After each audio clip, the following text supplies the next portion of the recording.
It's great to join this timely discussion. The Houthis have always been a worry to anyone concerned with the well-being of the Yemeni people, the stability of the Arabian Peninsula, and security in the Red Sea and the Bab el-Mandeb. But the prominence of the role that they have taken upon themselves in the so-called axis of resistance since October the 7th has taken these concerns to a new level. Now, of all the extremists and terrorist groups that take their lead from Iran, the Houthis are one of the more independent-minded. And as I say this, I'm mindful of one of the questions that was already asked earlier. They are capable of refusing to do Iran's bidding when it conflicts with their own interests. But they have become increasingly enthusiastic co-belligerents with Hamas, Hezbollah, the Iraqi Shia militias, and Iran's axis of resistance. And the evidence does now suggest that the Iranians are fully witting partners in this aggression. Having spent a good deal of time negotiating with the Houthis, as Hans said, at a time when I was solely focused on achieving peace in Yemen, I do want to warn you all that this is not a liberation movement. It is an extraordinarily virulent, chauvinistic, and violent group. I remember two moments of brutal clarity from senior Houthi leaders. One was when they told me, long before they actually did it, that they were only in an alliance of convenience with Ali Abdullah Saleh, the former president of Yemen, and as soon as he ceased to be useful to them, they would kill him. The second was when they told me that they would inevitably win in Yemen in the end. They said, because you care and we don't. You care about the deaths of Yemenis. We don't care how many die. When enough have died, you will beg us to make peace. Now later, when I saw their snipers in Aden and Taz killing civilians for fun, doctors and nurses in a hospital ducking under window frames to go about their business because a GAT-crazed Houthi sniper on a rooftop opposite was picking off anyone showing themselves at a window, my interlocutor's words really came back to me. So please be in no doubt about the nature of the Houthi movement and its cruelty to the Yemeni people. And it's a particular chauvinism as well, because they regard, as coming from the Zaydi sect, they do regard Sunni Yemenis with particular disdain. And this is one of the reasons why, although they claim that this campaign is aimed at Israel, they don't care what harm it might do to Sunni Arabs. They don't care what harm it does to the Egyptian economy. They don't care what harm it might do to the Yemenis who are living outside their control, where there could be an impact, of course, on the arrival of humanitarian aid through the port of Hodeidah. Now, let me say a few words about the historical backdrop to the present crisis. Yemen obviously has a troubled history, and the last 3 decades, I would say, have been particularly difficult. Although the 1990s began with the reunification of Yemen, which was a moment of sort of joy and hope and new beginnings. But whatever promise that held was killed off by Ali Abdullah Saleh's decision to support Saddam Hussein's invasion of Kuwait less than 3 months later. A civil war followed in Yemen and a rise of extremism. The corrupt and autocratic Saleh regime tried to ride that wave of extremism. There was a revolving door policy where they sort of kept in with Al-Qaeda by arresting them, but then releasing their people again. And Ali Abdullah Saleh used to talk about dancing on the heads of snakes, he had this particular skill of the ability to stay above the fray and preserve his power in Yemen. But then his regime became a casualty of the Arab Spring. Unfortunately, the optimism surrounding the national dialogue at that time faded quickly, and the northern Zaydi Houthis, as I said, expanded their rebellion, which had been going on for some years at a lower level, and they took over Sana'a in 2014 in a newly forged alliance with Ali Abdullah Saleh. Hardly anyone outside the rarefied circles of Yemen watchers had ever even heard of the Houthis before 2014. And most people still can't find their heartland of Sada in northern Yemen, hard up against the Saudi border, landlocked, mountainous. Most people can't even find that on a map. But now the priority was, of course, to preserve the legitimate government of Saleh's successor, President Hadi, from this challenge from the Houthis and Saleh. And at the same time, to see whether what credible Houthi grievances there were could be addressed. But the Houthis were emboldened by their success. They arrested political opponents in Sana'a, including Hadi, and he later had to flee to Aden. In 2015, of course, Saudi Arabia became militarily involved against the Houthis at Hadi's request. The Houthis followed Hadi south and they forced him to flee Yemen completely. He ended up in Saudi Arabia. But the Houthis themselves were overextended at this point, and having to fight both government of Yemen and Saudi-led coalition forces, they couldn't take Aden. And that was the moment at which I took over as the UK ambassador to Yemen. So I remember this acutely, this moment where the Houthi advance stopped and then was pushed back. And at that point, the battle lines started to become more stable. And really, they haven't moved all that much over the subsequent 9 years, certainly not compared to how they were moving in 2014 to 2015. But Yemen, of course, has sustained horrific casualties and damage during this civil war. Besides Sana'a, contested cities like Hodeidah, Taz, and Marib have been devastated. Sada, of course, has been devastated. The UN estimates that acute food insecurity affects many millions of Yemenis. It's one of the biggest humanitarian crises in the world. Naturally, the focus of the international community has been on peacemaking, as mine was, the whole point being that if you can make peace, then you have a chance to stabilize and rebuild. And of course, these impulses limited the appetite for calling the Houthis a terrorist group, because the fear was that if you did that, it would make it harder to pursue peace and indeed humanitarian actions with the Houthis.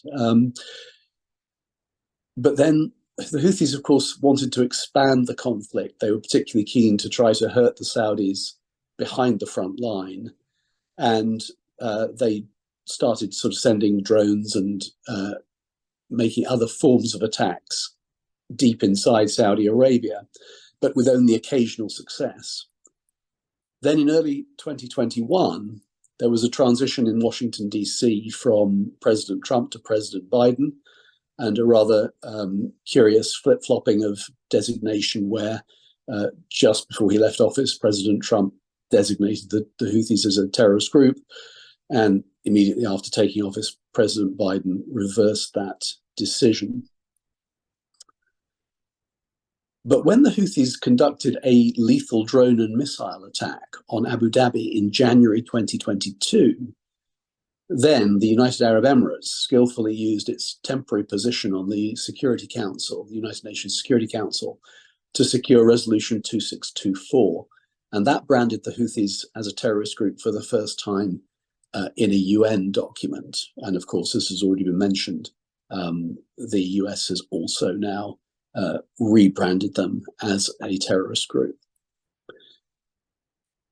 Now, what I'm describing here is the long stalemate, the long attritional civil war and occasional ceasefires and setbacks and abortive peace talks that persisted for years and years after I ceased to be ambassador in 2017, up to October the 7th, 2023.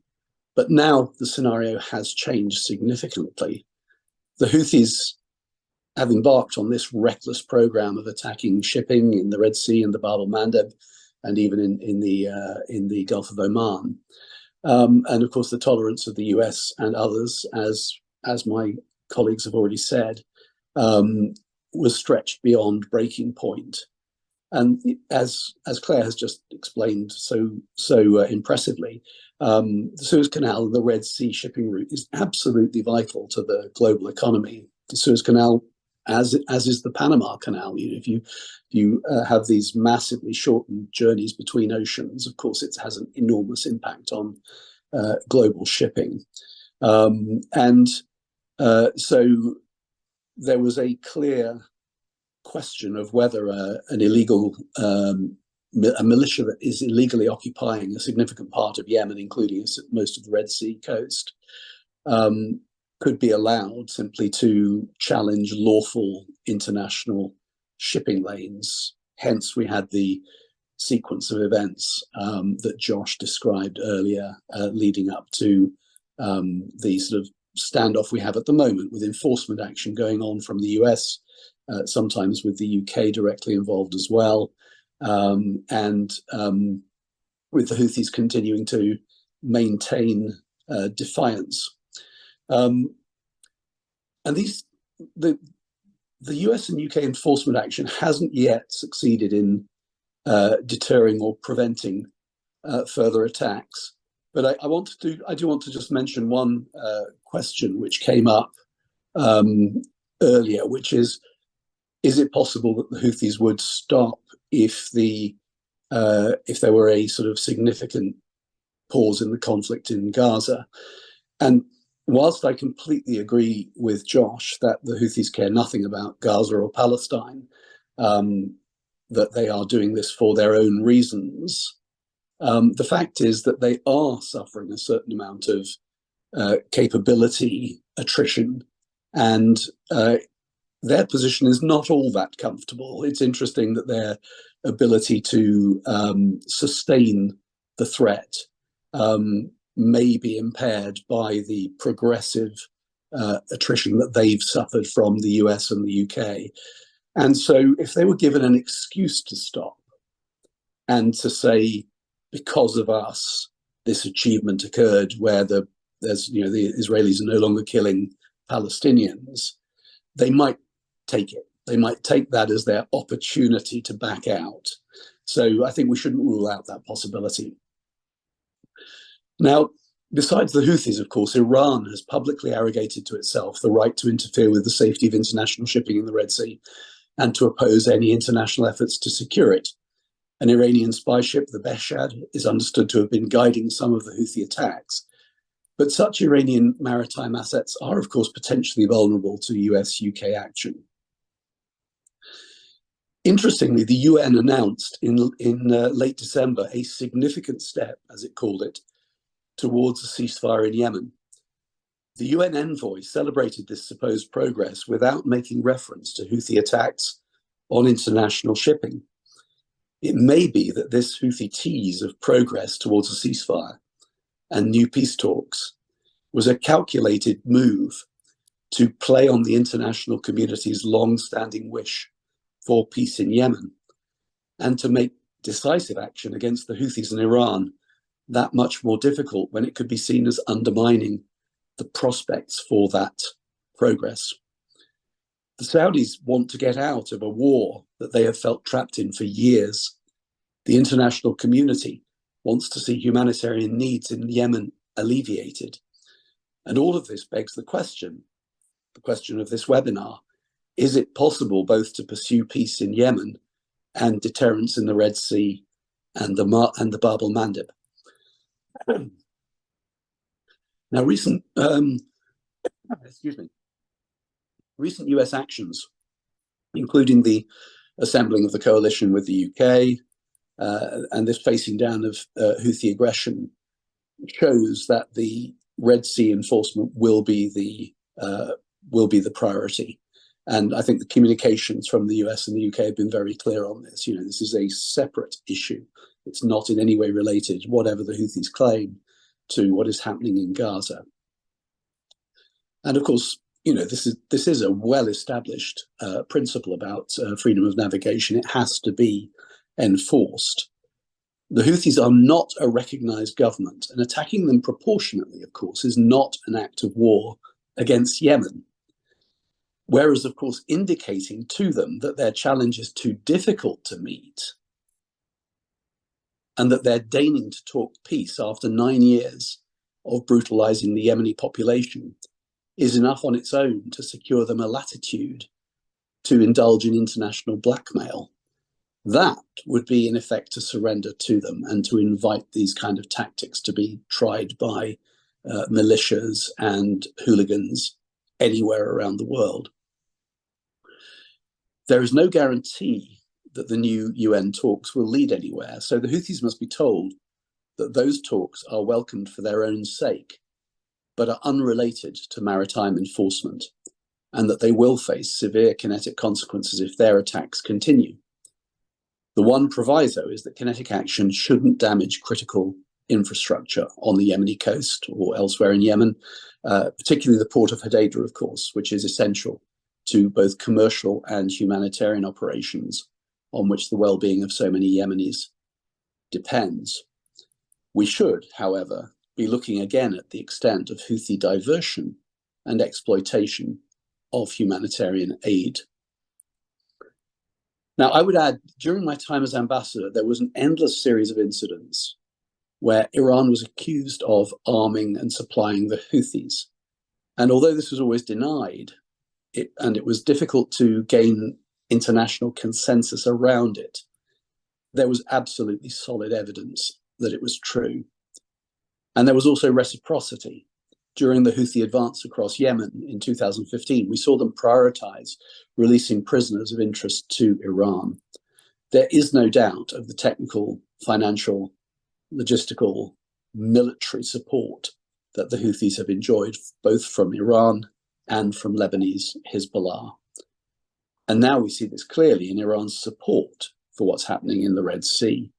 And this brings me to my final point, the elephant in the room, which is at what point do we hold Iran directly accountable for the asymmetric warfare that they have been waging against us? The matter has become acute this week, as Hans said, not because of any Houthi action, but because of the killing of US troops in Jordan by an Iranian proxy attack. The Biden administration is left with little option but to punish Iran directly. People are already asking why the Behshad was never sunk or hasn't been sunk yet.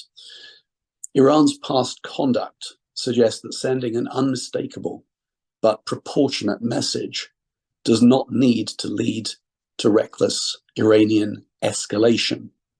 Iran is a rational actor. In late December, India deployed ships to warn Iran off any further disruption of Indian Ocean shipping lanes, and Iran backed down. One hesitates to advocate for military action, but it has now become clear that Iran will simply continue to escalate this current crisis until it is forced to back down by a firm push back. It will only recalculate its risk appetite if it now faces severe, targeted penalties for its aggression, coupled with a clear message that there will be more to come if necessary. Thank you.